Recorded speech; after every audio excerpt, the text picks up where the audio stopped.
Hello, everyone, and welcome back, or welcome if this is your first time in this circle in exploring divine resonance. I want to welcome everyone who is joining us here in the Zoom room, so to speak, as well as everyone who's participating through the live stream simulcast on YouTube, and those who are participating through the podcast and all the other ways that this class and this session will be available to participate. For those of you who aren't in the Zoom room and would like to be, you can go to exploringdivineresonance.com and add your name and email address and join us for the next session in the Zoom room. And would love to have you be part of the experience here.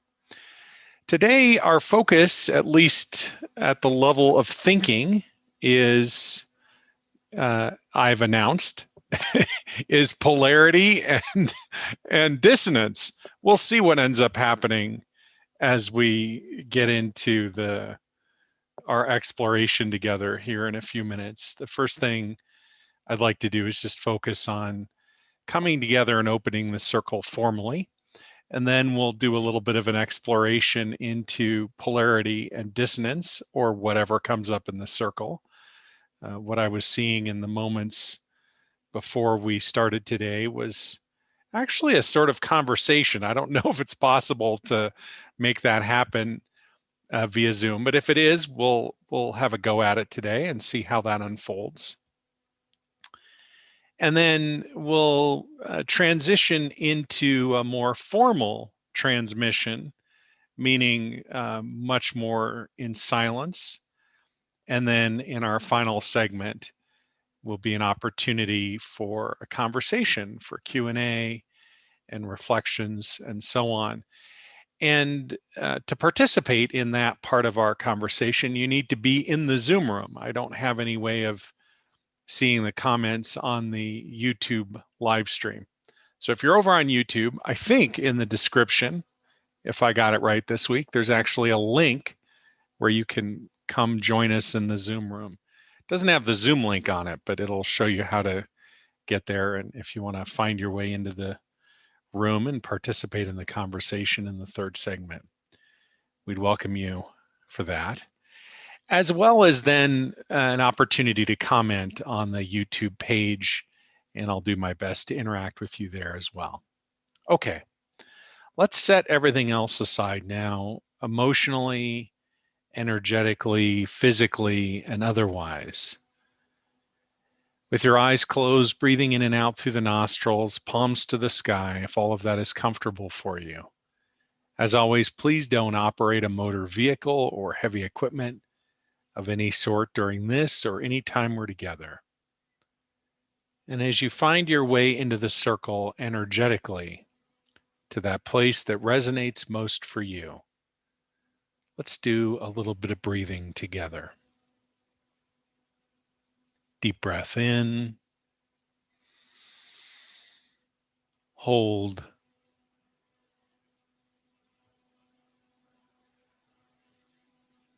and as you begin releasing this breath now, letting go of everything that has come before in this day, all the way out to the count of 8. And with that, I just invite you to release the thoughts that have been dominant in your conscious awareness of late.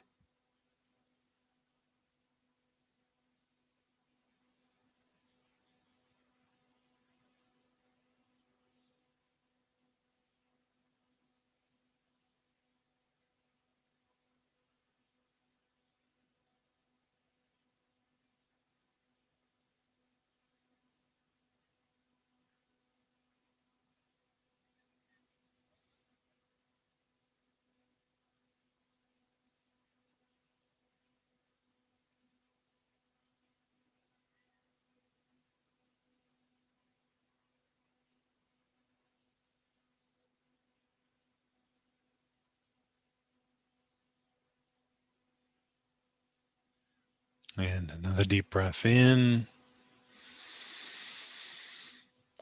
Hold.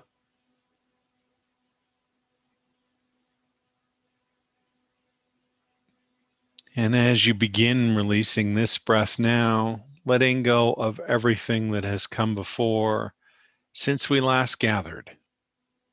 And if this is your first time in the circle, since the first of the year, all the way out to the count of 8.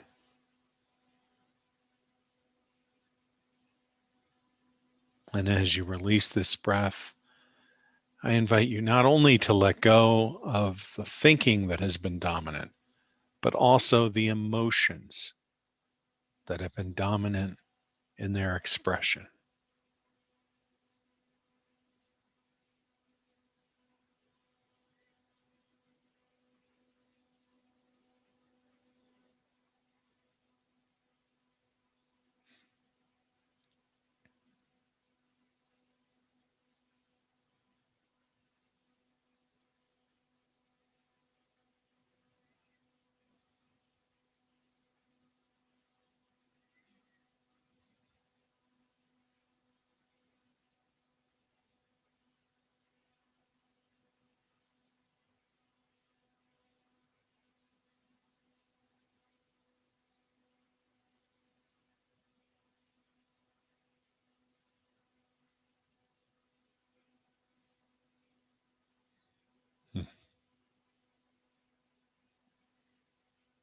And another deep breath in. Hold.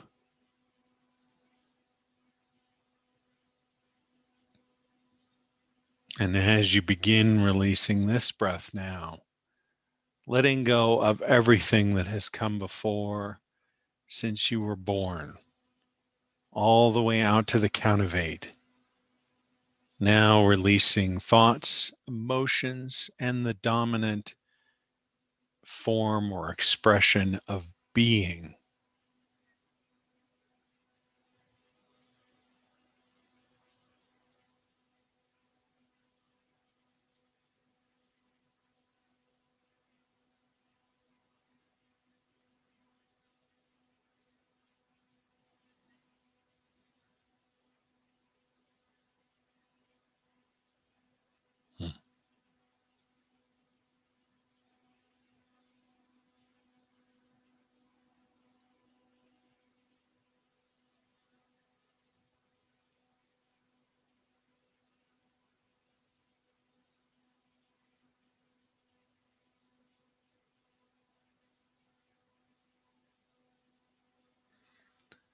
Another deep breath in.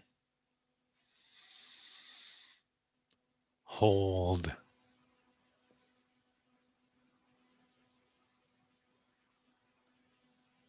And as you begin releasing this breath now, letting go of everything that has come before since the inception of your soul, all the way out to the count of 8. Head, heart, hips, mystery.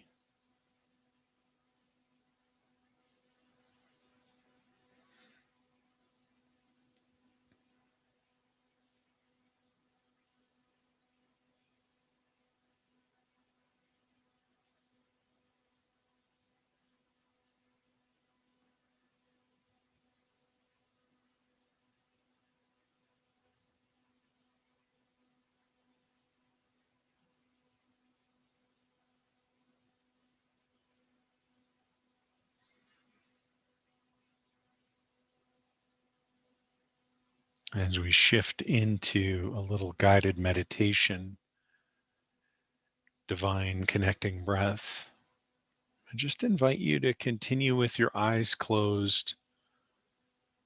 And I know for some people, visualization or seeing things that are being suggested is pretty straightforward and easy, but for other people, it might be more challenging or just not resonate at all. And don't worry about trying to do anything. Just be with the experience, whatever it is, in whatever way you are being invited forward into it.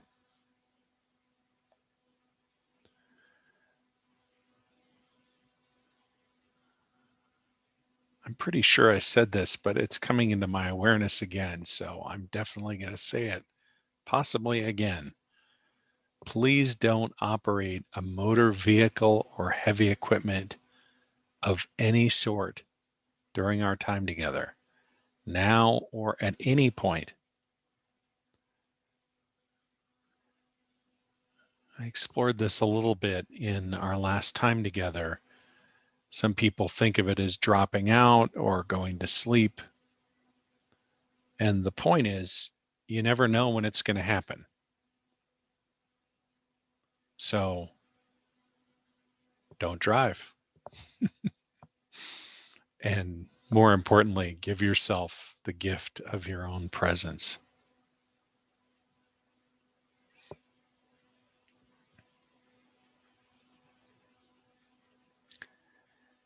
See the cue of breath, the color infusing itself.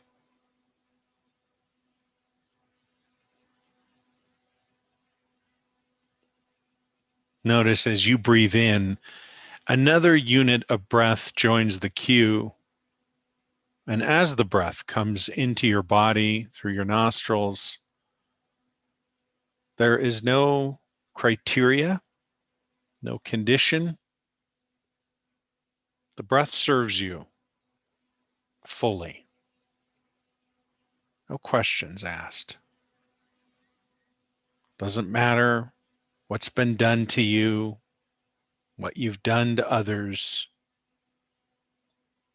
whether you're having challenging thoughts right now or happy thoughts or no thoughts. It doesn't matter. The breath is serving you.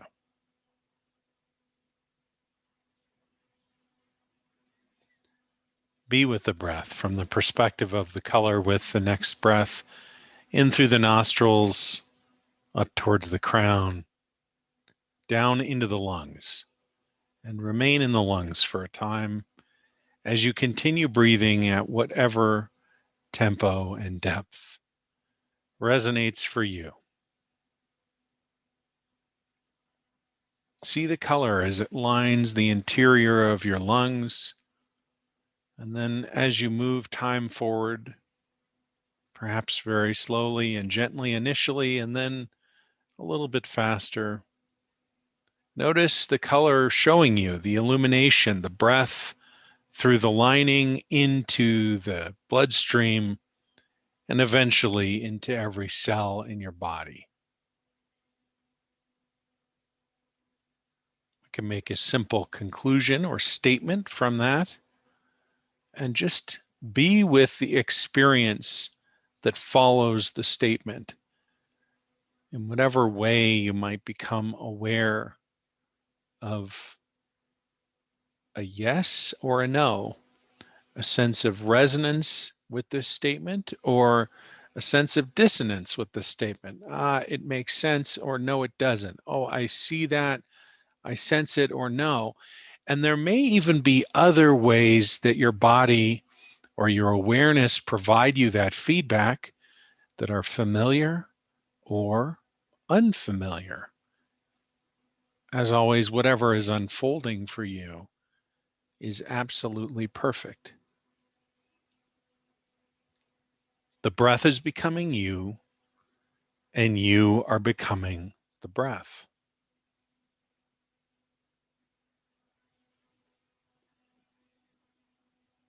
Rationally, that makes sense, of course, if your mind is still participating. Beautiful. Oxygen, lungs, bloodstream, cells. Yes. You may see it or imagine it and sense it in many other ways. You may feel it. The breath is becoming you, and you are becoming the breath.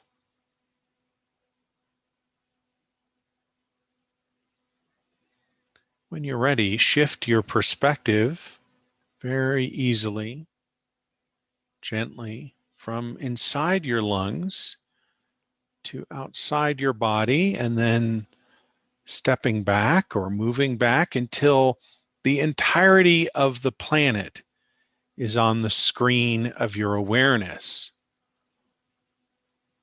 And notice the breath of the planet, a single unit of breath that covers the entire planet. And as you breathe, your cue draws from the breath of the planet ultimately, and then that breath in your cue ultimately serves you. And so it is with your neighbor and your neighbor's neighbor. And we can say with each breath, you are directly connected to those people by your breath. They are breathing the breath of the planet the same as you. It's not just your neighbors, of course, it's everyone in your community and beyond, in the region, the continent, the hemisphere, however you might choose to see that, or the planet. With each breath, you are connected to every single person in each of these segments of the population of the planet.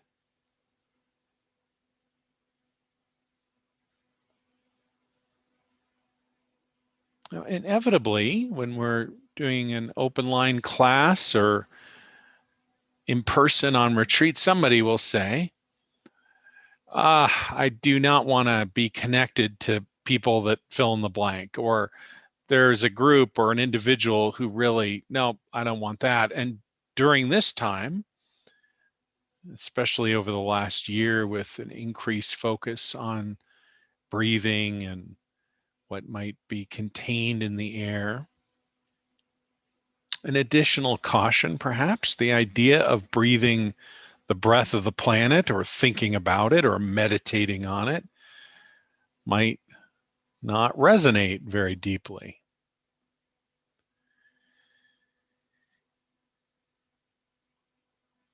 And if that dissonance comes up, I invite you to consider it an instructive form of feedback for precisely what divine connecting breath is opening up within you.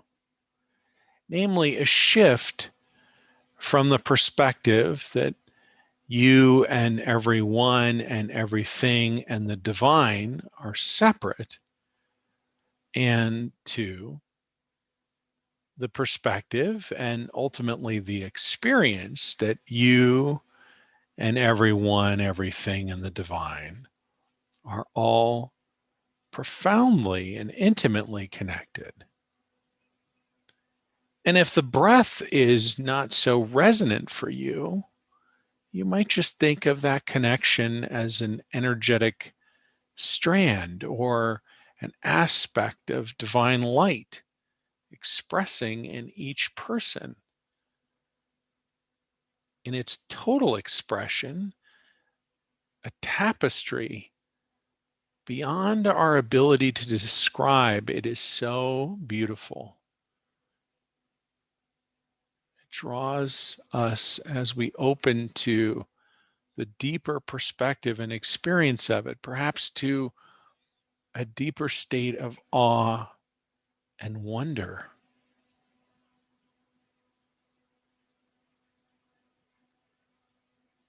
And so as we come back to the breath,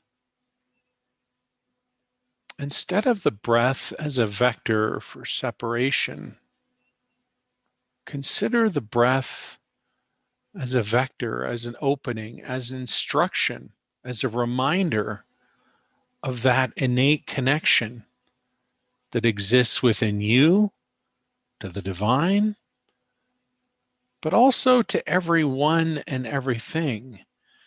For if you look at the breath of the planet, notice it serves not just people, but everything: animals, plants, insects, water, fish, rock, dirt. With each breath, you are connected to everyone and everything above, upon, and within the planet. You may even have an experience of breathing by and for and of the planet itself. Sometimes that experience can feel as though the breath is moving in and out through the skin, as if the body glows more fully as you draw the breath in. That innate expression of divine light as you enlivened more fully as you draw the breath in, perhaps.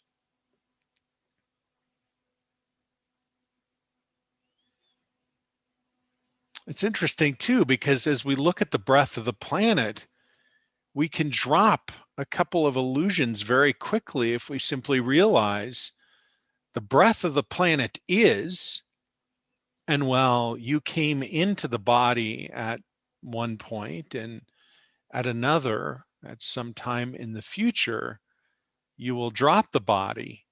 The breath of the planet has sustained such that everyone who has ever existed and everyone who will ever exist also breathe the breath of the planet, same as you. And so, in this way, you are connected outside of time and space to everyone and everything. And not just on the planet. The breath of the planet expands to express and be experienced as the breath of the cosmos. For at the very edge of our atmosphere, that breath touches space and in turn, every other aspect of space. And so we can say, with each breath, you are connected to everyone and everything throughout all of creation, including that energy that underwrites everyone and everything, the divine, a light, perhaps originating at the other side of the cosmos, a great distance away, and yet it draws closer with each breath that you draw in, until eventually it is close enough that you can perceive those twin frequencies intertwined such that they are expressing that divine light, be it a waveform or a particle. The frequency of the divine itself and the frequency of perfect health, not just as we understand it as human beings, physically, emotionally, relationally, financially, and so on, in all the various aspects of and facets of our lives, but every iteration known and unknown, fully expressed.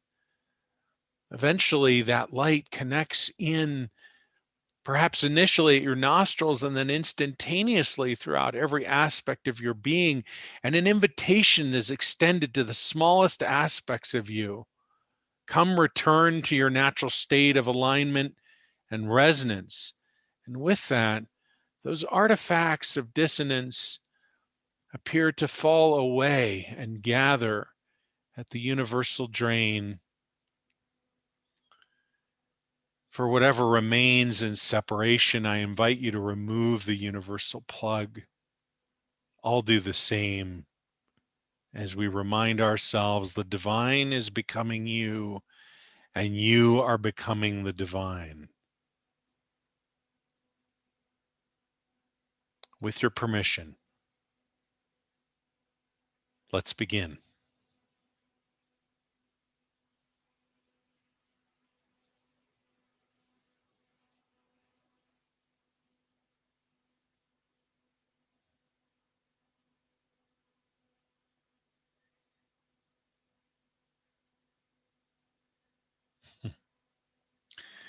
I'm having a giggle at the idea that we might engage in a conversation right now. Perhaps the best I could do would be to leave my eyes closed and reflect on what shows up in the interior of my awareness. And we can save the conversation for our time together on the other side of transmission. Perhaps I can suggest a few of the things that we might have explored in the circle, that they float into your awareness and open an avenue for exploration and consideration. For example, what is your relationship with dissonance? How do you experience it? What does it mean if something is dissonant in your life or in your body or in your mind?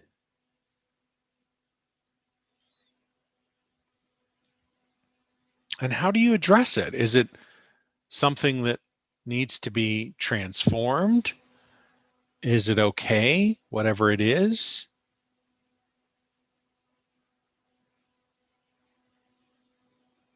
Is it something to be resisted or mastered or suppressed or transmuted or loved?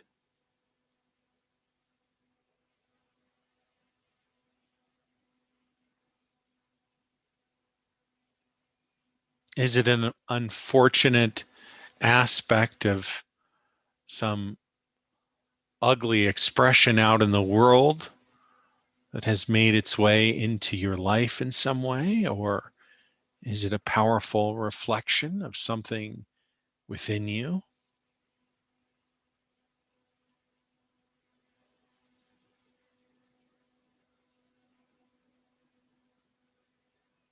And what to make of the polarity between resonance and dissonance? If there's divine resonance, is there also divine dissonance?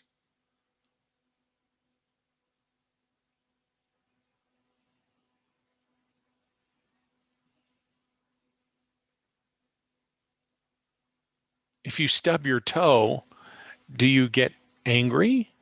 And if you do, what do you get angry at? Your toe or the thing it stubbed itself against?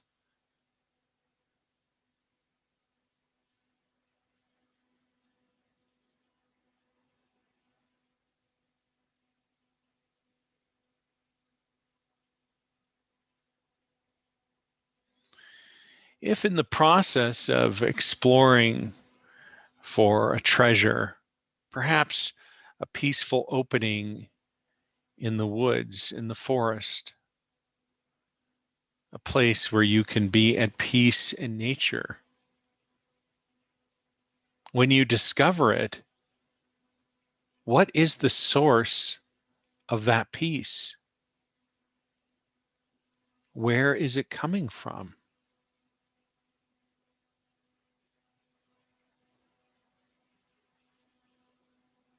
Is the peace in that part of the forest stronger than the part that you walked through to get there?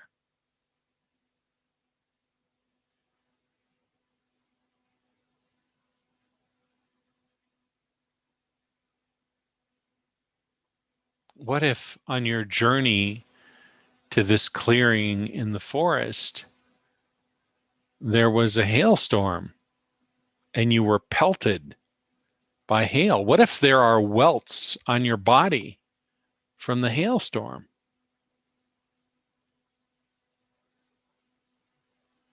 Was the peace of the clearing in the forest not present in the hailstorm?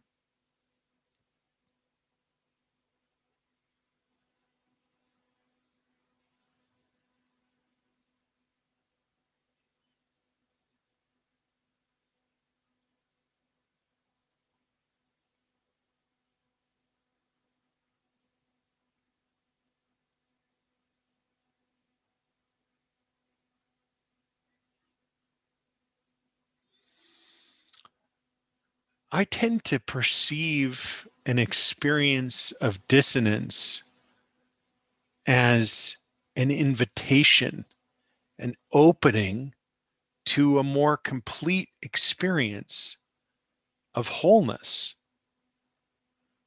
which might sound kind of strange on the surface. I mean, if the dissonance is some discomfort or radical discomfort in some part of life or the body or the interior of your experience of your life, if it shows up in an important relationship, how could that possibly present an opening to some part of your wholeness?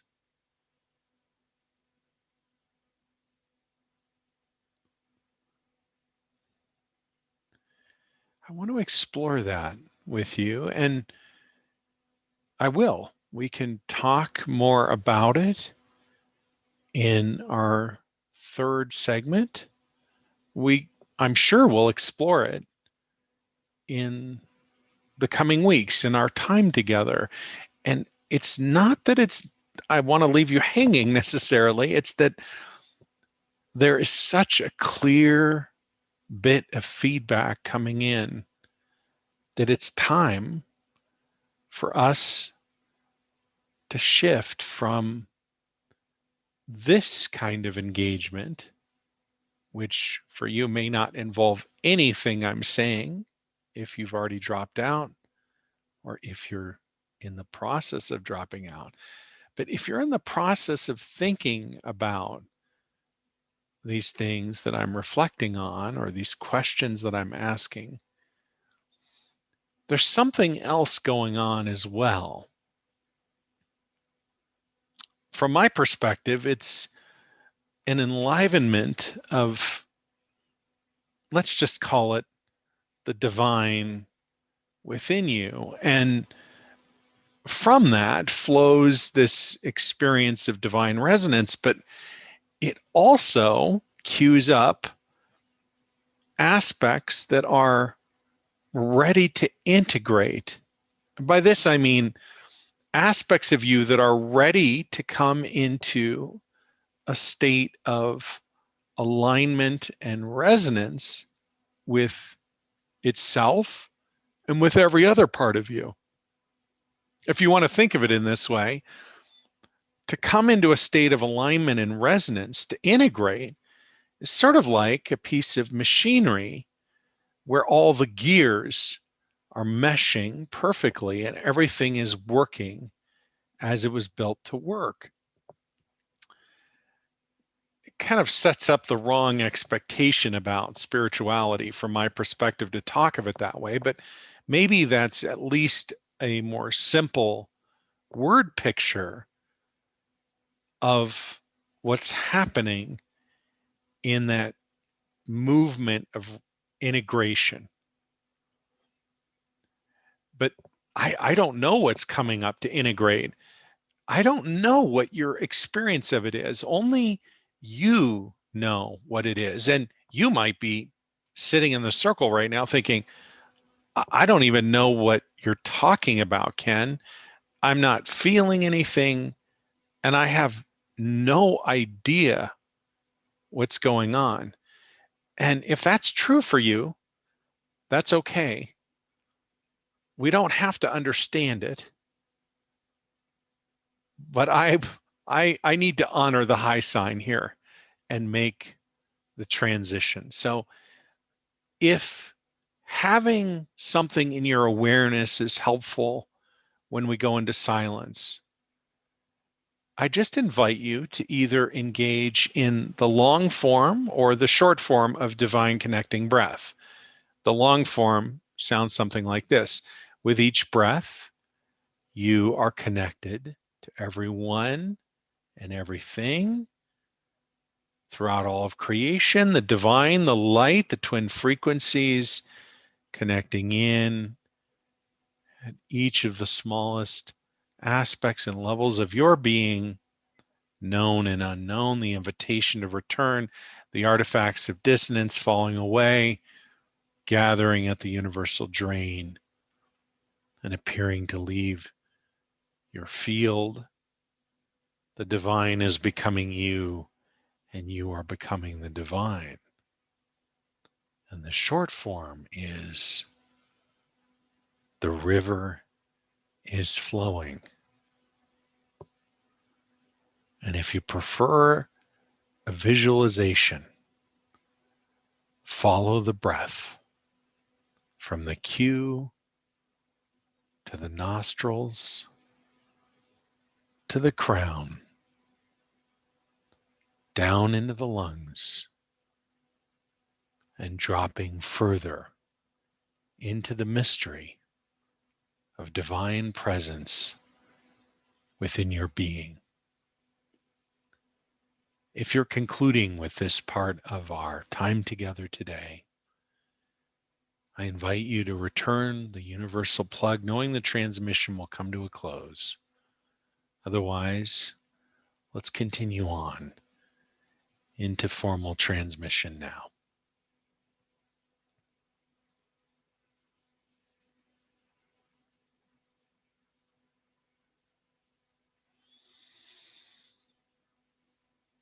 Continuing now into transmission.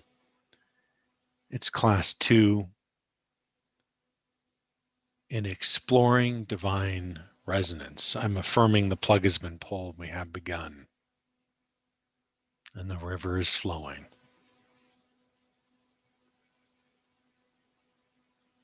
Be the river.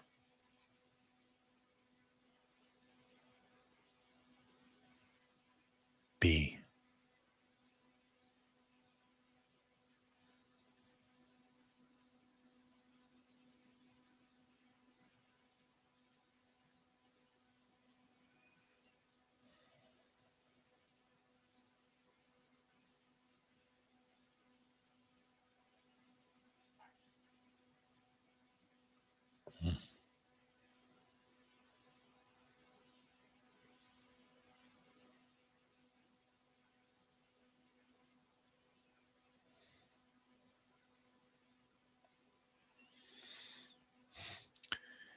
A few additional comments. If an experience of dissonance comes up in the body, in the mind, in awareness, I invite you to feel it or experience it as fully as you're willing to and capable of in this moment. It will clear of its own accord. You don't need to hold an intention or do anything. And if the experience is of deeper resonance, beautiful. Let go and be in the resonance. But if it's dissonance, don't try to push it away. It represents, and you do not need to understand it or think about it. It represents some aspect that is coming up to be integrated. It's like a present, a gift, coming forward to be unwrapped. And the way you unwrap this gift is to feel it, to experience it fully. If it's physical dissonance, if it's discomfort or pain, and you're willing to feel it, beautiful. Allow it to consume you if you can. And if it's emotional or in some other way, also allow it to consume you. It won't, but allow it to envelop you. Maybe that's a better word, envelop you. If you're willing to go into it at that depth. Dropping language now. The river is flowing.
just going to mention this out loud because of the substantial shift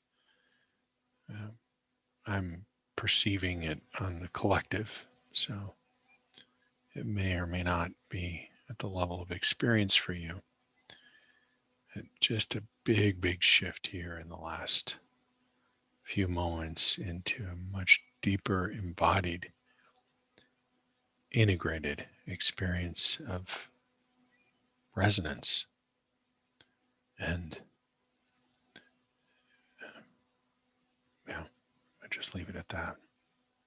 Beautiful work.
Beautiful.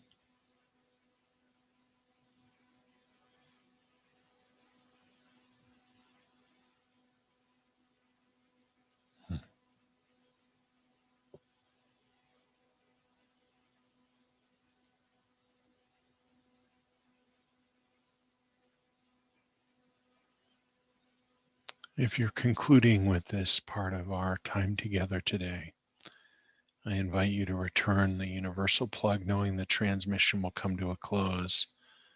Otherwise, we'll continue on into our final segment, which is an opportunity to ask questions and share reflections.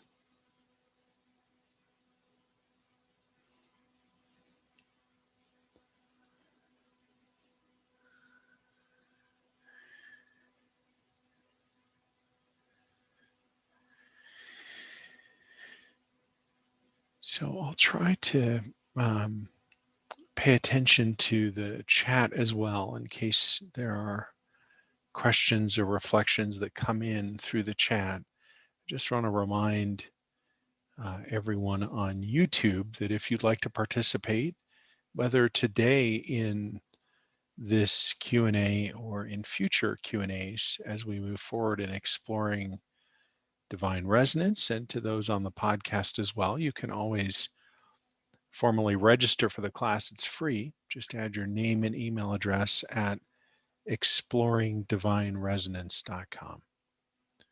And then you'll get a login to my online learning platform, the Resonance Institute. And that contains not only the Zoom links, but also the ability to download the audio, video of each segment of each class, as well as the transcript. You'll receive an email with the study guide, and all sorts of other things as well. So if there are things coming up you'd like to ask about or reflect on, it's a self-appointed experience. So you could just unmute yourself and start asking or reflecting.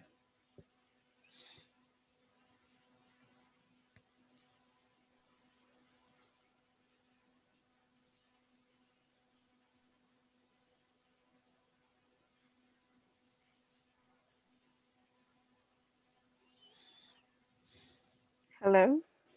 Hello? Sorry, I don't know where the little hand is to raise my hand. It's okay. I have my eyes closed anyway, Susan. So I wouldn't see it anyway. I wouldn't see it anyway. I'm glad you just unmuted yourself. I probably should have given instructions about how to do that, but maybe everyone knows at this point. What's coming up for you? Well, today I'm encountering a strange phenomenon. I'm feeling, I guess the word I want, although I'm not sure, is split. I was contemplating the exercise about dissonance, and it was about and I found it very difficult to think about dissonance when I wasn't feeling dissonant. Yes. And so today, I as usual, I drifted away as you were talking, and what pulled me back was when you, at some point, you said, "If this is the end of your experience," and that's when I got pulled out. And you said, "For the others, continue." So I continued, and I went out again. And then you again said something about, "If this is the end for you," and I got pulled out again. And well, that is what it is. I mean, that's life, you know. Sometimes sure. You're in one, and it made me think about like my day today. So what happens is when I'm by myself and I'm just experiencing what I'm experiencing and I'm accepting it and letting it go and whatever I'm doing, that's where I'm at, that's who I am, and that's okay. But then I'm interacting with somebody else, and I'm, in a way, it's like I'm getting pulled into their thoughts and feelings, and so it's like I'm feeling this kind of it's a little bit hairy, you know. It's like all of a sudden it's like I'm a little bit lost. Yeah, I understand. So I don't want to, am I cutting you off if I ask you, are you looking for some clarity around this or a way of understanding it? Is that, and I'm happy just to sit with the reflection too. I don't want to move the conversation where you're not seeing it move or experiencing it. Well, as you ask that question, it becomes a little bit weird again, because it's not like I'm trying to understand it. I've let go of trying to understand.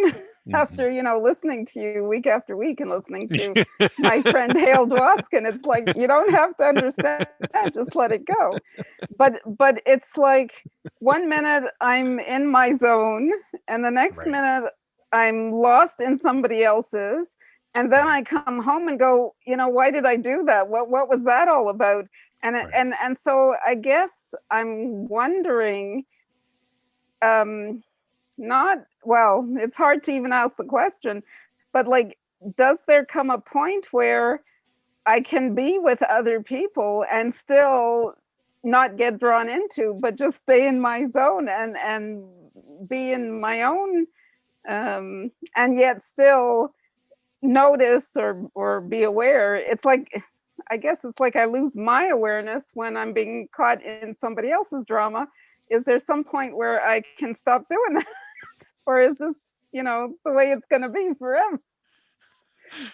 It's a great question, Susan. And I mean, the short answer is that yes, there is a way to stay within yourself and be primarily oriented within in your interactions with others.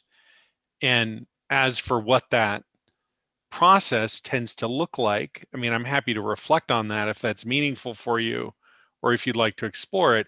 But I'm also happy to leave it wherever you'd like to leave it, or listen more to your reflections on it or insights or questions.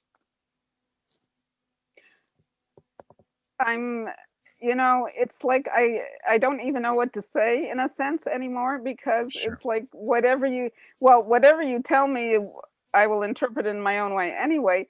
But Sure. it's like, even putting it towards, even discussing it, it's like it's not it. Right. So I Yeah, get that, but can we discuss it? Can you give me absolutely. some insight into, like, Yeah. how do I catch myself, or maybe Yeah. I shouldn't catch myself? Like, where do I go from here? Yeah. Yeah. Yeah, I mean, it's an interesting dilemma, isn't it? Because even the act of, as you're talking about it and reflecting on it, the act of talking about or reflecting on sort of the deeper movement or the deeper experiences, necessarily we're not talking about what the thing is, but let's not get too tripped up on that either. I mean, if we acknowledge that sort of fact, if that's an acceptable part of our awareness, then we can accept the limitations that come with exploring with words and maybe with pictures too. I sort of feel like sketching a little bit. I wonder if it'd be okay if I did that a little bit, and let's see what happens here. Because my sketches they're world class, Susan. They're the result of a refined artistic process that's been going on for decades. Well, sometimes when you sketch, I just want to grab that pen and do it myself. Not Great. that I can sketch either. That's perfect. So then you could open your journal and you could sketch and say, here's what he should have done, or this is what this means to me. See, whatever the pathway for clarity, I'm all for it. All right. Well, let me first just see if I can't get into a screen share here to the uh, Pat. Let me see if that's okay. Are we okay? Can you see that? Yes. Okay. So the dynamic that, as I hear you describing it, is like this, right? Here you are having this experience with yourself, and at some point, you're having an experience of deep resonance, right? And maybe it happens very quickly. And I'm trying to reference a being perspective where the source of the resonance is in the hips, which we haven't really talked about in this class yet, but for those that have been with me for a while, we're going to at some point. And to my perception, when we come home in the body, we're in the hips. But without getting into that, let's just say this is the graphic representation of being in a state of resonance within oneself. And then here we go. Now there's someone else, and maybe they're happy, or maybe they're not. And and there's some interaction, and then all of a sudden this stuff starts to fade out. I don't know how to do it exactly, but anyway, you get the point, right? So what's happening here? And from my perspective, and I'm just going to try to keep the graphic very simple, because I think it is ultimately sort of a simple thing, but it's complex in the sense that the tip of the iceberg appears simple. The process, let's say, is a lifetime of practice, if I can say that. So if one is in a practice wherein the totality of the experience is within oneself and there is nothing else, at some point,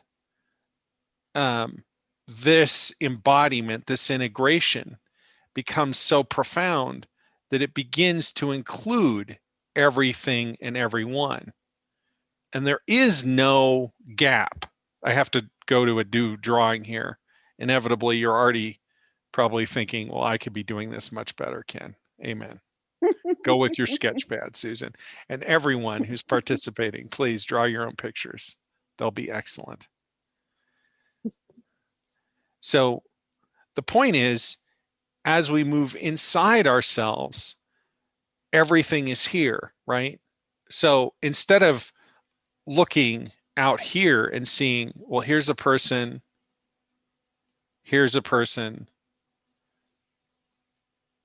over here is God, up here, and so on, right? All these things. We're discovering all this within ourselves. So at a deeper level of embodiment, and I'm just going to bail on the drawing here because I can't draw what I want to say now at all, as if I ever could. At some point, we come to such a depth of embodiment, of integration, that the things which previously were perceived out there are now in here.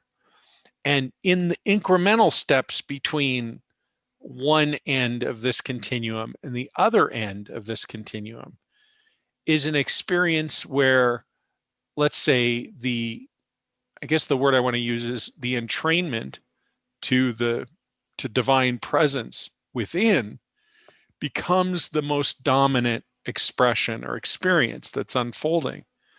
Now, one of the things that I've noticed that tends to disrupt that is when somebody has either strongly expressing or even just tendencies towards being an empath, that can tend to sort of create a disruptive dynamic. And the reason for that, at least on one level, is that it hasn't integrated, right? So for most empaths, the empathic channel, if you want to think of it that way, has been there for most or maybe all of one's life. And whereas this integrated, embodied internal experience maybe is more recent, even if recent is over the last 2 or 3 decades. And the issue for many people, or at least from my perspective and those that I've worked with, is the integration of these two. And how do we go about doing that? So let me just pause and see, are the things that I'm sharing meaningful at this point? Is this connecting to your experience in any way, Susan? I'm going to make a comment here because while you were talking, I had a bit of an aha moment. I'm aware that if it's someone's emotion that's coming at me, then I will just say, okay, I need to feel this emotion. And then I feel it as fully as I can, and I let it go. What's throwing me is when they're in their head, when it's like, well, it may still be a strong emotion, but what's happening is they're hitting me with their thoughts. That's when I've lost myself. And with emotions, I can say, okay, I have to, I need to feel this because obviously there's something they're triggering in me. But when it's thoughts, like my thoughts are going, oh, why are they bothering me with this? You know, it's not the same kind of, and it's like, Right. so it's different. Yeah. Okay, good. So that's a great point of clarification. And it opens sort of a small adjustment here. So if we think about this as a pyramid, right? Thoughts have the sharp end, but they're also the lowest. Let me say it's not lowest, but they have the least amount of momentum, but there's a sharp end to them, right? And so they can pierce, but no real momentum, at least not relative to feelings, which are further down the pyramid and have more momentum and no sharp end, but can push, right? Versus being, which is the base of the pyramid, which doesn't push, it doesn't pierce, it is the container, it holds everything. It is the standing wave of divine presence. It's the unifying field. So if you think about your own process, let's say of whatever that interior journey that you're having on your in your own space is, as one of descending down into the base, into the hips, and then the opportunity or the invitation is to be in that being state in the hips and resonate there with others consciously. So when others come in and boop, boop, boop, they've got their pointy thoughts, you're in the ocean of being presence. And those thoughts have no momentum in that space.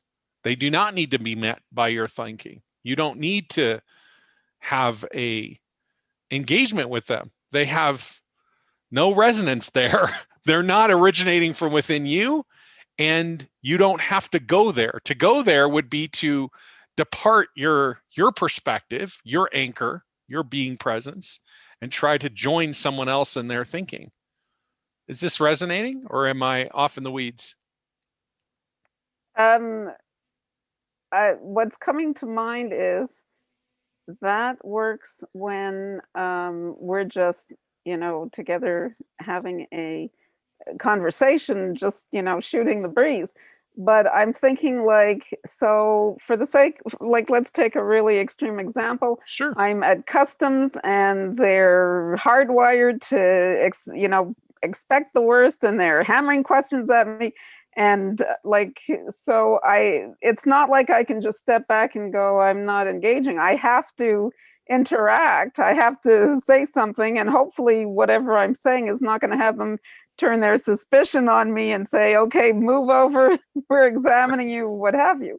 So Right. how does that scenario work? Yeah. So then what we're in, so what I hear you asking about is what about sort of, it's like it's all great and well, Ken, you're using this sort of idealized scenario of being as the dominant expression. And if we're sitting around, singing kumbaya or having these, an experience in silence, and somebody in the circle wants to get involved with their pointy thoughts, we can all just sit in our being state and be the ocean, and the ocean absorbs. But get real, man, some part of life is not that, right? And so what do we do then? That's the question I'm hearing, sort of. And your Well, that example is is, the question, but I wouldn't say it to you that way. I mean, you know, somebody who is really grounded and can just take things in stride, but I'm a little bit hyper and it's like yeah, you know, it's taken me a lot of work to get to the point where I yeah, can, you know, yeah, ground, but when yeah, I'm jolted by pointy thoughts, my yeah, first thought isn't, okay, Susan, ground and everything will be fine. right. My So first thought is, what are they going to do to me? right. This makes sense, right? Because what's happening there is you're describing a process in my language of disembodiment. So in the trigger, I disembody, And where is the place from a disembodied perspective that I'm more comfortable? Well, it just depends on what the trigger is, right? I might be more comfortable in my feeling, in my heart, or I might be more comfortable in my head and in thoughts, which can tend to lead to fear and so on. So there's, I mean, I'm abbreviating this, but I'm happy to go in at whatever depth you want. If we just think about time is like taffy, you know, we're just going to stretch it out. So the practice of stretching out the taffy of time comes in conjunction with experiences of being triggered. And initially, it might be, oh, I guess I'm triggered because I'm really angry or I'm really upset or I'm in a place of fear. And the last time I'm consciously aware of, I'm in this deep being state. What the heck's going on? And then maybe that's not the time to stretch time out, right? That's not the moment to have that experience. But if you go back and go through it in the sort of holographic, visceral experience of it, you may be able to stretch it out and start to notice here are, and I suspect not just may, but eventually will be able to do this. And we'll be able to recognize the, I don't know if they're precognitive or pre-disembodiment. There are lots of different ways that we could describe this, but there are sensations for people who are sort of bodily aware. That's not the right word, but it's all I've got right now. Who have a sense of their embodiment through physical feedback is what I mean. And people who have a sense of their embodiment through other levels of awareness, there are little warning signs that happen in conjunction with that before the trigger even gets erupted fully, before disembodiment happens. And those present an opportunity, the same as the transmutation process that I didn't explain, but invited everyone in the circle to engage in today, which was, if you're feeling something coming up, feel it fully. But in that dynamic, you're feeling it while embodied. Again, even though we haven't really talked about it. So while in this being state. And so it's not a perfect answer, right? It's not, well, okay, so you're having this. So here's what we're going to do. We're going to, and then you're just going to go like this. And then that's what you're going to do when you're in customs and you're worried. It's more, when you're in customs and worried, or you can go back and re-experience that and start stretching out the taffy of time, then you can start to notice, oh, here's something that's going on. Here's this that's opening up. Here are these things. Now, what can I do with that? How can I, as I replay this experience, maybe in the circle or in your own meditative space, how can I be with this and begin to transmute whatever this unknown trip hazard is, this thing that's being triggered? And through that process, through that practice, through that work, not once or twice, but probably many, many times, maybe over weeks or months or possibly years, begin to transmute that and slowly but surely be able to engage with these dynamics rather than being identified in the trigger experience, more identified and anchored, and then eventually embodied in the being experience of divine presence. And then someone asks you questions and you're interacting with them from a fundamentally different place. You're consciously aware of your embodied presence with them, and they're part of that experience with you. But you're not trying to, do something. I'm gonna cause you to blah blah blah. Or it's none of that. It's not like you're sitting there trying to interact with them, or this is not the droid you're seeking, or whatever the joke is in Star Wars.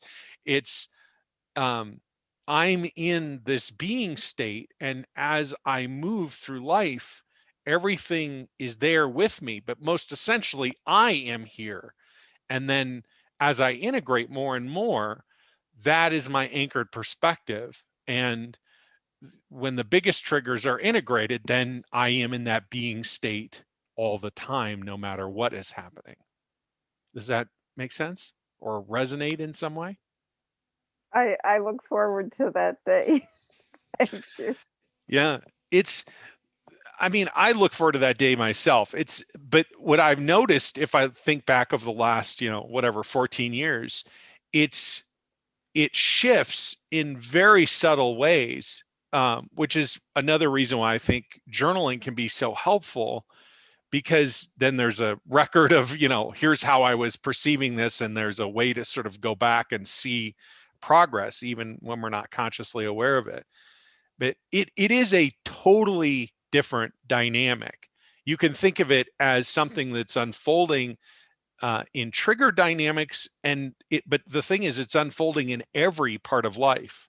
So, for example, if we start thinking about this in the context of as spiritual messengers, we're out in the world being, instead of out in the world thinking or feeling, something fundamentally different is being expressed through us. It is the divine carrying wave of divine presence.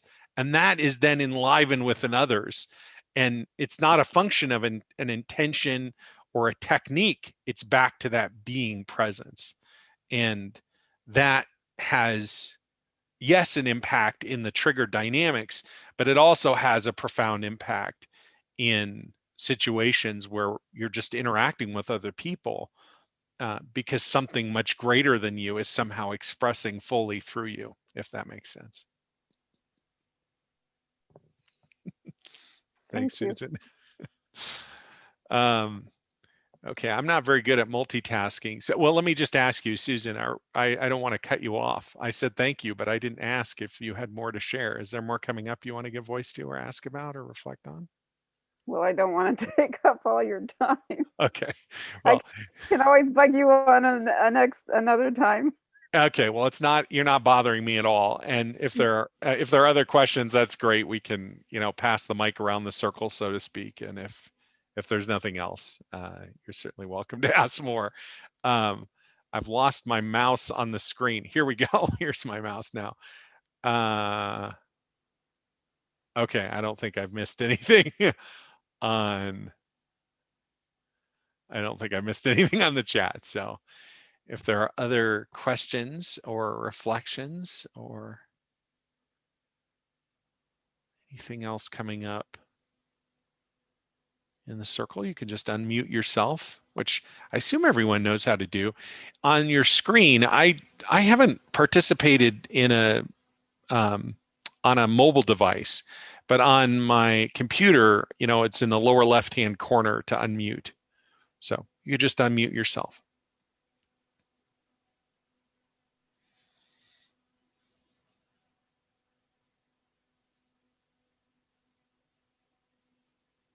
I just have a question.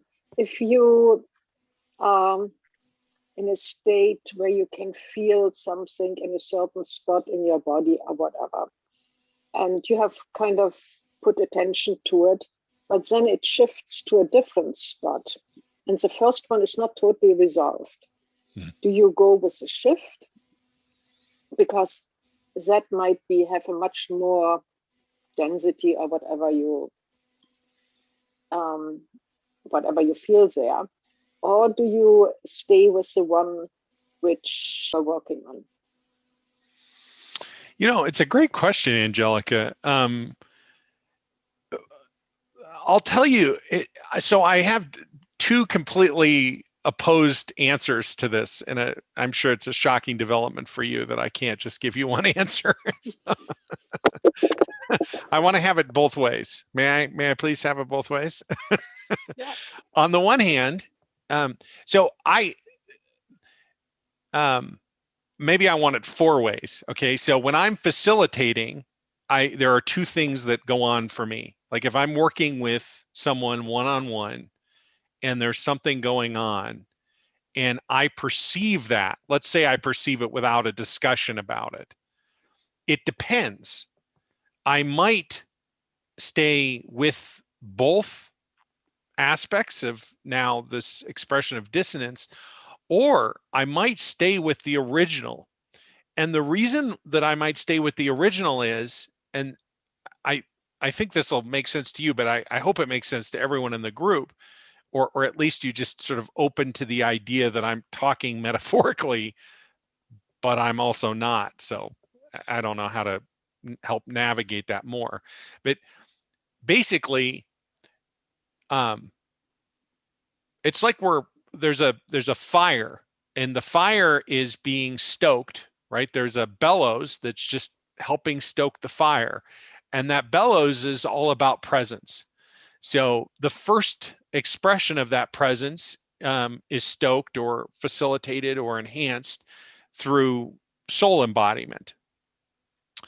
And the second aspect of that is enhanced through any other expression of dissonance being held in conjunction with the embodied full expression. So if you want to think about it like two terminals of a battery, you know, one is the hips and the other one is whatever is showing up in dissonance. So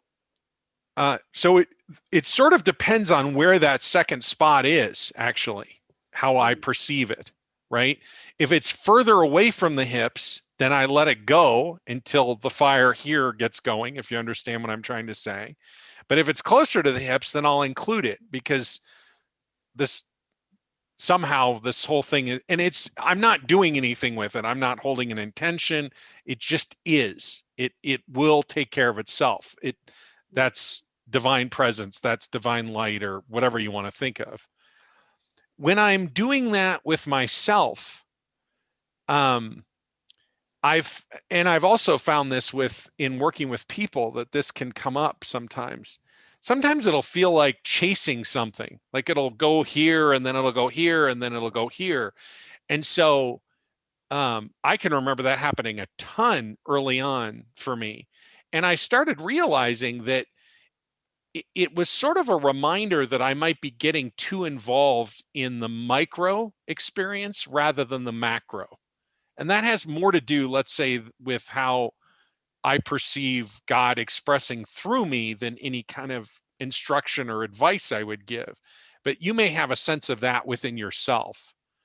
That is to say, if you pay attention on the micro level, let's say at a cellular level, are you chasing things? Or is it better for you if you simply hold the totality with hands or in awareness or whatever, right? It doesn't, I'm not trying to get into the particulars of how that's happening. Just there's a way, and maybe there are many other ways that God expresses. It's probably not just these two, but for me, it's those two. Those were the instructive points of reference. Let me just pause and see if I'm giving you anything that's relevant to your question, or if I've gotten carried away in my own little world here. So the question is, does this other part have to be resolved before the one I worked on first can be totally let go? I think No, that's really, I don't think so. But okay. Again, it probably, I mean, the minute I say that, I can think of examples where that's not the case. But if those are the exceptions, better to set the rule the other way than to try to make a rule based on exceptions, if I understand the question you're asking. Here's another way of saying it. For a long time, I used to think, okay, I'm going to focus on this part of the body, then this part of the body, then this part of the body, and then I'm going to go through this process of combining all the parts and blah, blah, blah. And then I don't mess around with any of that anymore. It's like sitting down and going through timelines. It's this lifetime, and it's this lifetime, and it's this lifetime. And then what about the ways that they all interact with each other? You know, to me, this is like a huge, again, it's all based on my bias and my limitations and whatever. But this just sounds like a big old drama and separation to me. And it looks like an endless amount of work. Whereas if I just stand back and hold everything, it just will resolve itself. So if the reason you're holding the first in your awareness or whatever, the first spot of dissonance is because there was nothing else, okay. And if it's because you're guided or it resonates for you to be working in that way, one at a time, okay. But if you're aware that there's a lot going on, why not just open to everything out of the gate, is what I would say. Thank That's you. another way of saying it. Yeah. Yeah. Thank you, Angelica. Did was there more coming up for you? No, I'm done. Thank you. Okay. Yeah. Let me see. Marcia has some things.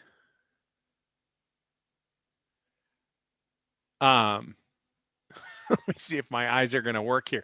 Okay, good. This will be neat for you all to look at me trying to look through the bottom of my glasses. What I find helpful is to re-experience some of these things after the fact. So when I notice an incident or series of events, that take me out of my center, I sit down and pick one to review everything that happened and that I thought, felt, did, and why. I feel it through and resolve it afterwards. Yeah. I've done this for a long time and it has changed my life, stopped overeating and all sorts of things. She's referring to Susan's question. Yeah. Yeah, I think that can be really, really instructive to go back and sort of replay the tape. It's my experience that there's a holographic record of everything that we're encountering in our lives, and we can go re-engage it at whatever depth we want to. And that can be highly instructive. So thank you for your perspective and your sharing there, Marcia.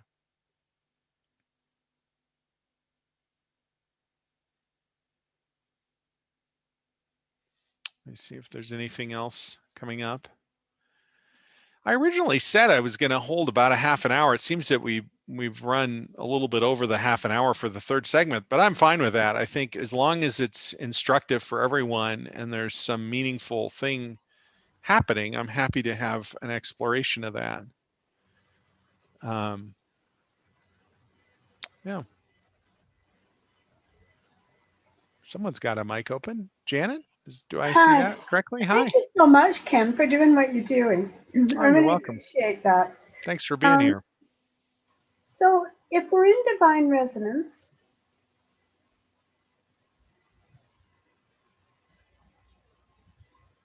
you're just an energy field. And so thought doesn't matter, rational, logic don't matter, intuition doesn't matter, inspiration doesn't matter. You're just energy pulsing. Is that's an experience I had. Okay, beautiful. Do you want me to reflect on that, or are you just wanting to share that? So with dissonance, if we're all one from divine resonance, then all I have to do is surrender to divine resonance and wait for that outer experience to shift. Am I understanding that right? Yes, and the way that I would put this to language is to say that divine resonance is not instead of thinking or instead of feeling. You know, to use your language, it is the field of an energetic expression and experience that is fully expressed at all these levels. So in an integrated experience, my thoughts, my feelings, and my being are all experienced without containment, I guess would be one way of saying it. And I would also then say, and this is just to my perceptual view, but from my perspective, the experiences of dissonance are not other than divine resonance. I don't perceive them that way. I perceive them as illuminating some aspect of what I think of as the separate self, which is really just the whole self. It just thinks it's separate. It's the sort of artifact of the illusion of separation. And so the way that those experiences of dissonance transmute or transform into experiences of resonance is, to my view, when we unpack them, when we open to the gift inside, which paradoxically involves feeling whatever is getting triggered, which could be the discomfort emotionally or physically. So I don't know if this is helping refine your understanding or contributing meaningfully, but that's what I would reflect on, in relationship to what you shared. Thanks for sharing, Ken. Yeah. Does that make sense? Do you want to explore further, or are we in a good spot there for now? I think we're in a good spot. I'll replay this. Beautiful. Get back to you next week. Beautiful. Sounds great, Janet. Thanks for being here.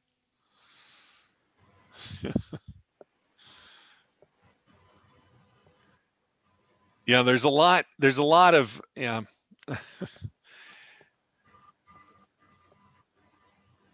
it's good to be able to give space for everything to integrate. And so there's some wisdom in what you just said. Janet, beautiful. Thank you for being here.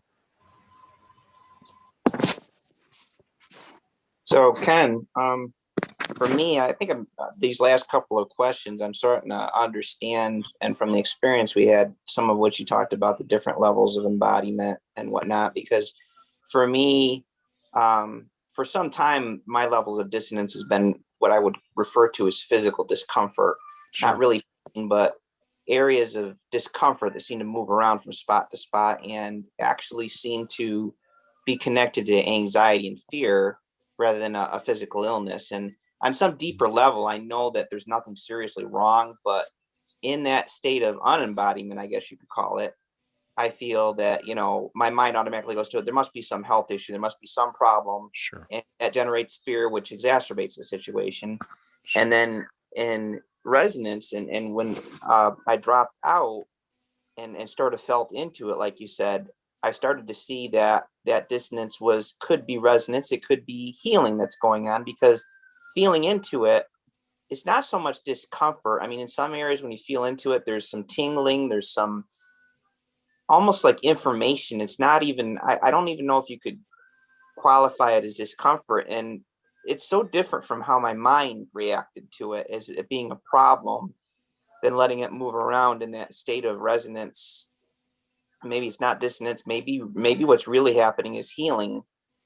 And then a line of, I guess you could call it thinking thought that's more structured as to what's going on, not the chaotic mind jumping from place to place. So I guess it's sort of my experience of it, and more understanding of what you talk about how we take things from when we're not embodied to how we deal with it when we're embodied, and how dissonance may actually be resonance, if it helps.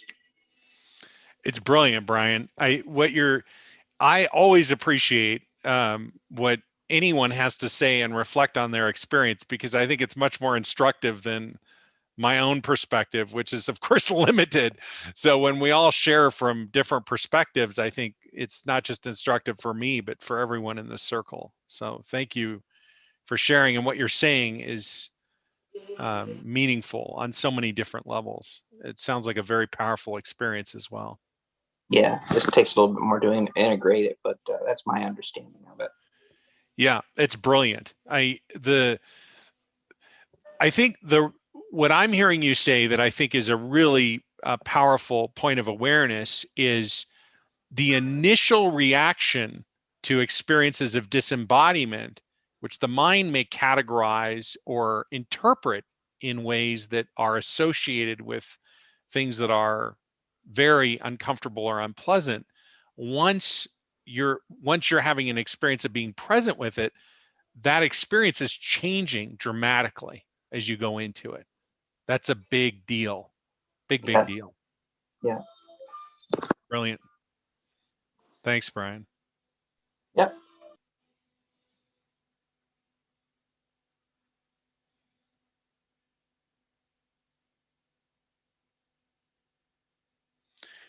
It may feel a little strange, and over time it'll feel, I'm guessing, less strange, but it really is just, if you have something to reflect on, you can unmute yourself. It's one of the wonderful things, but also potentially awkward things about being on a Zoom call. What? I could just unmute myself? When we're on the platform that I've been teaching on since the beginning, you raise your hand, you press *2 to raise your hand, and then I unmute you and I say, now your line's unmuted. But we're just having this open experience, and so far it's working wonderfully. So don't hold back. If there are things coming up, we can wrap up here in the next few minutes if there's nothing more to ask about or reflect on or give voice to. But if there are things coming up, I would really welcome them into the circle.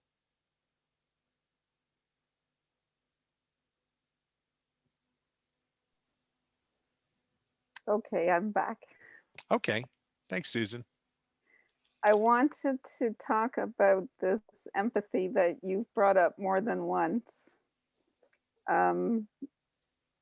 When I was about 4, I, for want of a better word, I sort of trained myself to be an empath because it was very important to me to know how other people were feeling about me.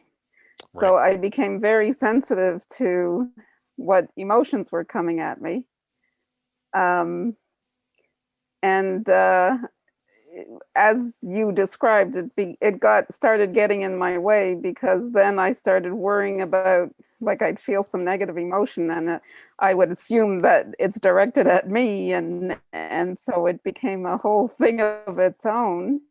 When I started accepting my own emotions and feeling them fully, it became less of it became less of a problem. It became less important to me to know how people felt about me, and so I don't know where I'm at in the empathy scale anymore, because it's not like, sometimes I do sense other people's emotions, or maybe, I'll hear in their voice and pick up some emotions, but I no longer take it personally, and I no longer try to make them feel better. It's like, okay, they're having an emotion. Maybe they've triggered that emotion in me as well. Maybe so I feel it, and so it's become a whole different thing. You are referring to so many different wonderful little gems here. We've got spiritual codependence, the difference between being an empath and having empathy, the ability to stay present with one's own emotions and recognize or be able to delineate between what is being triggered and therefore within you and what somebody else is experiencing. And hallelujah for everything you've shared and given voice to. This is great. I wanted to unpack a little bit of it just to appreciate and acknowledge the very, very deep work in all of these areas that has allowed you to be able to engage in life in that way, Susan. It's a big deal. I love the way you explain it. Now it makes so much more sense than when I just thought it. Well, I love the way you explain it, because it makes it easy to look at and offer a reflection of it. It's the thing this is the part about us all interacting together. There's something else that starts to unfold here. And the more we open up to it, and the more we're willing to sort of be vulnerable and authentic and present with our experience and give voice to that, it opens up something in the circle that is absolutely profound. And it usually takes a while to kind of get going. We've got the early adapters who come in and share, and then more and more. And as the group begins to resonate in this way, other things begin to take place. And there's a recognition that we don't have to understand things, but also that there's an understanding that develops. It's almost, instead of preceding, it's an afterthought or a byproduct of what we're doing. And it's the result of integration, let's say. So it's wonderful to hear your reflections, your willingness to come forward and be vulnerable and share, and then also your allowing yourself to be seen. This is all an incredible gift for you and and we can leave it there too. Sometimes there's a distortion, right? Because the distortion could be, oh, okay, I'll share, but because it's good for the group. And I always try to remind people in my circles, let's just leave it with you. Let's leave the beneficiary with you. We always benefit when we're together, but let's make the primary value for you. In any case, thank you, Susan. And if you have more to share, don't hold back. Well, the thought that came to mind as you were describing it is, I do have one Achilles heel, and that is my own daughter. Like when it's when it's anybody else, I can, just sit back. When it's my own daughter, the feelings are much more, what's the word? There's much more of an attachment. And this is all about me. I'm not worrying about what the group does. Amen. Yeah. Well, and I think we all have people like that, right? It's or situations. Those, from my perspective, are just so instructional because or instructive because how I perceive that is that there's still a strong identification with the separate self in that context. And what that ensures is that whatever is still being experienced in separation continues to be animated, or perhaps a better way of saying it is agitated, and mightily so, which is a way of really ensuring that at some point, by golly, that's going to integrate. So, although it doesn't necessarily feel like something celebration worthy, at least not to me, when my buttons are really getting pushed and I'm identified fully in, whatever that separate perspective is, sometimes with a breath or a day or a week and some hardcore journaling, I realize, oh, here is yet another gift. Here's another part of my separate self coming forward to be integrated. And thank goodness for whoever it is that's pushing my buttons. So congratulations for you and your relationship with your daughter. And all of your attachments and identification and all the things that come with that. No, there's no hiding from the separate self. You can say that really easily. Beautiful. Anything else coming up for you, Susan? Not at the moment. Okay. I'm good. Beautiful. We'll check back with the group and just open to the group and see if there's anything else coming up to reflect on or ask about before we wrap up. One thing I do want to say is that if there are questions about anything, what you're saying doesn't make sense or whatever, please don't hold back. I mean, I enjoy sitting in circle, but I really enjoy sitting in circle if we can. What am I going to say? I want to say this differently. I think it's possible to get to tremendous depth if those kinds of questions can be addressed as quickly as they come up, because those kinds of questions will tend to hang up at the level of thinking, and they can make it challenging to drop to a deeper level into the heart or into the hips to really do deep work. So some people would say ignore that, or don't get caught up in it. What I say is if it's there, probably lots of other people have the same question, so ask it. Let's figure out if we can come to some concept that sort of makes sense from both of our perspectives, or at least you can understand what I'm trying to give voice to, and then that might help you release it. But if you hang on to that, or you don't ask the question, that may become a barrier for you as we move forward, because this is sort of a cumulative process in a way that is difficult to explain or articulate with words. We're dipping into this experience of divine resonance, and whatever your experience of that is, it's a profoundly intimate and personal one, and that's beautiful. But if there's some part of something that I'm saying that's, what does that mean? What does that mean?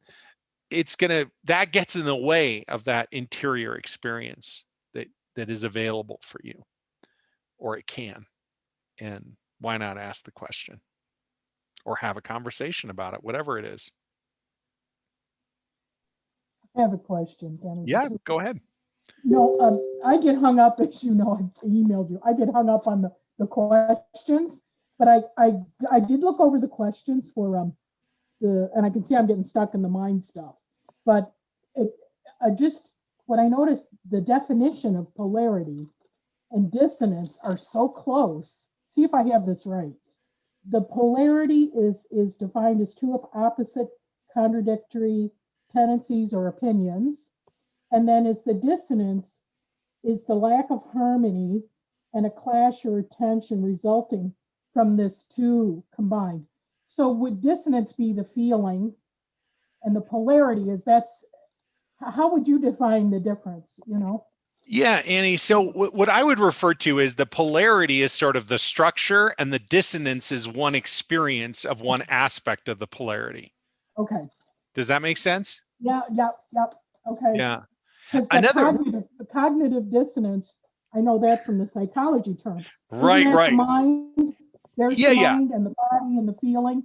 And then all of those together are part of the releasing. Yes. Yeah. Cognitive dissonance, to my recollection, has to do with things that trip up in the mind, right? Two thoughts that are not harmonizing with one another. You know, a fact that says one thing and a fact that says something contradictory. Cognitive dissonance is the result of that. That's my recollection from Psych 101 or whatever it was. Yeah. So, but another way of thinking about dissonance that might be helpful is to think of it as noise. Mm-hmm. So if you think about resonance as silence or the emptiness, and dissonance as noise, that could be another. Here's another thing that might be helpful too. It's interesting that you're reflecting on this. I'm glad to hear your voice and also to get your perspective and the things that are coming in around this. Annie, thank you for unmuting. When we're doing embodiment work, which is always happening in the background, if you're sitting in the circle and going, what the heck is embodiment? Maybe that's what we talk about next week, or we'll get into it, right? But Annie, we've explored this many times in other circles. So when you're doing embodiment, everything is getting animated. The dissonance and the resonance. What is real, your whole self, is being animated, and also what is not real, also known as the wounds, the traumas, all the things that are not transmuted. So those things that are still held in separation or incomplete would be another way of referring to them. All of that is becoming animated. So this could lead to a really chaotic dynamic, right? Because you might be having this experience of, you know, this part of my body is blissed out or whatever, right? I'm experiencing resonance, whatever that is for you, or there's nothing there, there's emptiness. But over here is all this noise, discomfort, etc. Or it could be in the mind or in whatever way. So yeah, helpful distinctions. Okay, thank you. Yeah, of course. Thank you, Annie. Anything else coming up for you to reflect on or give voice to or ask about? I see where stuff is up on the different levels, and right. And you say it all the time, and I'm going to start thinking of it that way. The noise versus the harmony. The noise, that's the stuff you've got to just don't think about it. I analyze it, and I'm trying to just let it go. And it's like that. Yeah, and if I can I make a suggestion? Sure. So if you think about it, the noise, there is this tendency to I'm either going to think about it or I'm going to let it go. I'm suggesting there's another approach, which is to feel it, to be present with it with no goal, without trying to move it out. It's not, so thinking about it, trying to solve noise from a thinking, that's like a dog chasing its tail. I mean, it's an endless pursuit, right? Mm-hmm. It will never, ever resolve.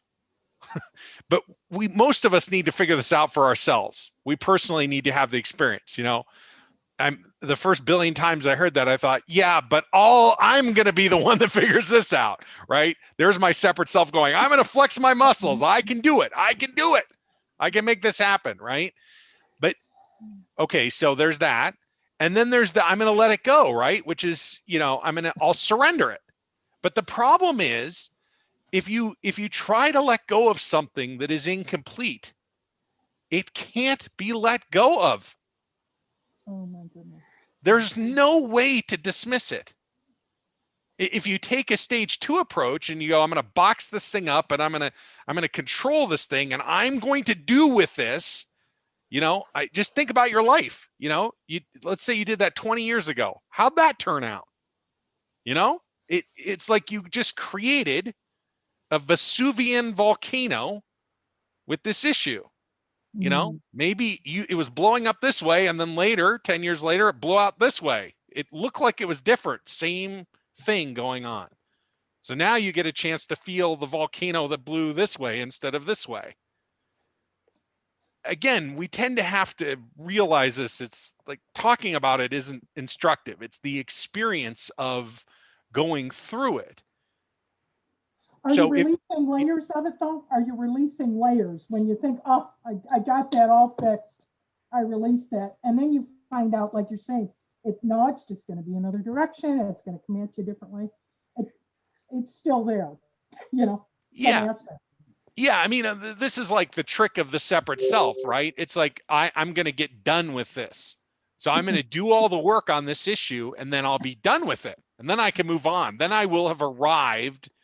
But this is like a great cosmic joke. I mean, if you think about it more like tilling the soil of a garden plot with a plow that goes deeper and deeper and deeper every time you pass it, and the garden plot gets bigger and bigger.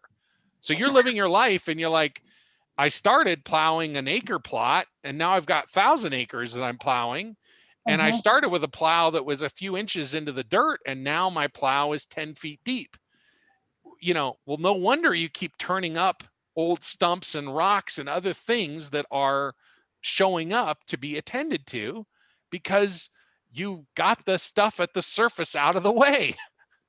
So, this whole kind of carrot, control, reward, let's get done with this thing, to me just feels like a beautiful setup on the part of the separate self to ensure integration. But another way of saying that is, an errand with no conclusion. If you understand what I'm trying to say. I think so. Instead of it I could see what you're saying about the getting bigger. It's just more interesting and expansive. So you just come into it and just don't just release it. Just if something's up, the noise. Feel it. Be with the noise. So let's just say the noise is a thought in your mind that is the lid on a feeling that is really uncomfortable. So take the lid off. That can be released. The thought that's holding the feeling down, and then get into the feeling and just let that feeling take over, envelop you, and just feel it. And not so I can chop, get on with my day and get to the better stuff. Because that's just another game. That's another separate self game. At the level of, okay, I'm just going to be with this. It'd be like if we use the plow metaphor, you pull up this rock and you can run it over to the side and stick it on the wall and build the wall higher, right? And you think, well, I'm building a stacked rock wall. But what you don't realize is at some point the garden is going to include the part of the wall. So what are you going to do? Pick the wall up and move it again? Or why don't you just sit with the rocks until they dissolve? Well, Ken, I don't have time for that. Okay. What do you have time for? I mean, you know what I mean? Like you can put that aside now, or you could just sit with this rock and look at it and feel it. And if the feeling is anguish and pain, emotional pain, just feel it. And if you're like, God, rock, when are you going away? You're just putting more energy into the incomplete experience. If you're letting yourself feel whatever that noise is, at some point it will transmute, or it won't. It'll just go on forever. But either way, you're not going to be in resistance to it anymore. Does that make sense? Yeah, and it is what you say, and it is the feeling. And yes. That's, yep. Just gonna do that. Gonna do that. Okay. Thank you. Yeah, beautiful, Annie. Thank you.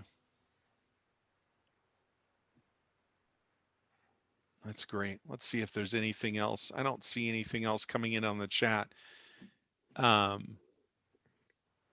Ken, Yeah.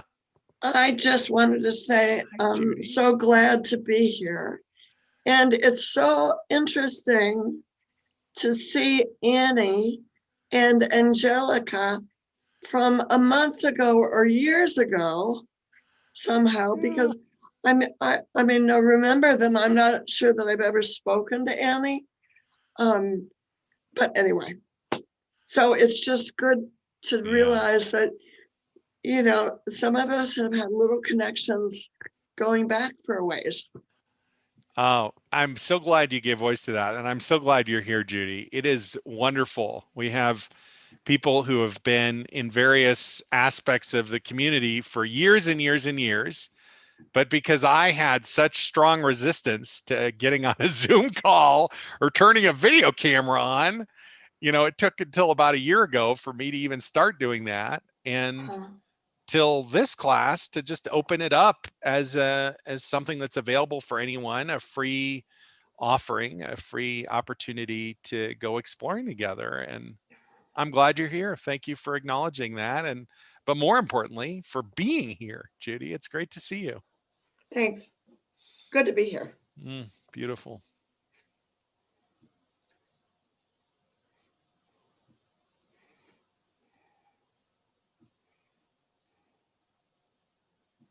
I'll just see if there's anything else coming up before we wrap up our circle for today.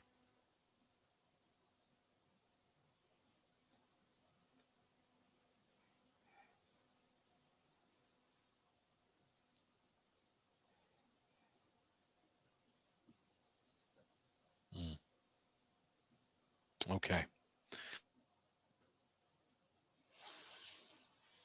For today, and what an honor it is to have shared this time and space with you. Let's close eyes again just to bring the circle to a close. Again, breathing in and out through the nostrils, and if the palms aren't skyward, if it's all comfortable for you, take a deep breath in and hold.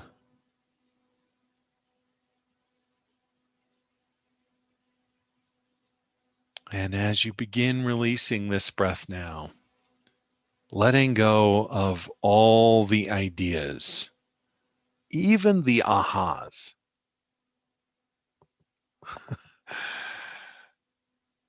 The idea that there's something to get, something to do, something to feel, and just drop back into being. All the way out to the count of 8.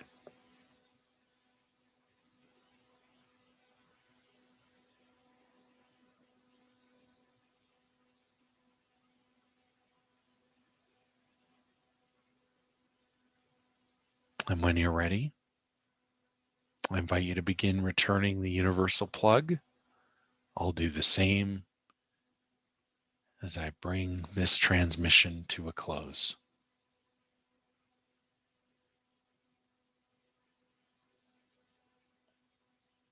Plug all the way in,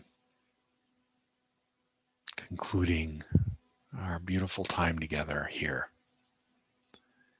Until we're together again very soon.